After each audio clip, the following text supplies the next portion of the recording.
विष्णु भगवान के दूतों की महिमा परमेश्वर के नाम का।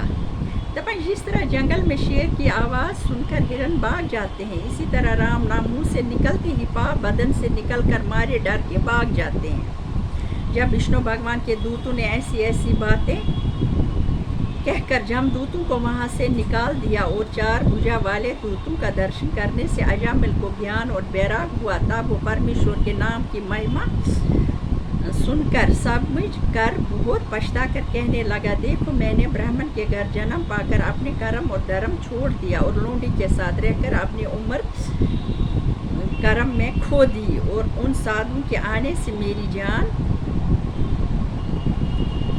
जमदूत ने मालूम क्या क्या दुख मुझे देते। जिस नारायण नाम के लेने के प्रताप से मेरा भला हुआ, अब उम्र भर परमेश्वर का नाम जप कर अपना जन्म सुधारूंगा। जब अजामल इस तरह पछताने लगा और विष्णु भगवान के पारखदों वहाँ से अंतर्ध्यान हो गए, तब अजामल ने इसी वक्त अपना चैत संसारी माया मोह से बरकत कर लिया और पारखदों का दर्शन करने के प्रताप से 1 बरस और उम्र उसकी मिली। तब वो हरिद्वार में जाकर अपने सच्चे मन से परमेश्वर का ध्यान और आचरण करने लगा।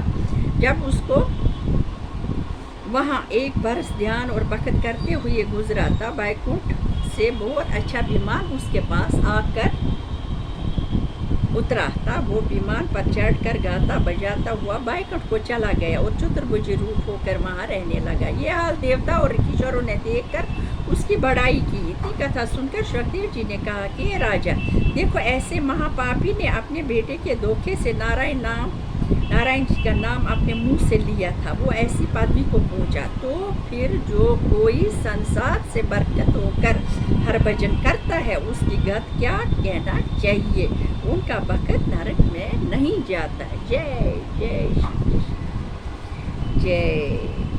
अब आगे है अध्याय 3 कहना जमदूतों का हाल अजामल जमराज जी से।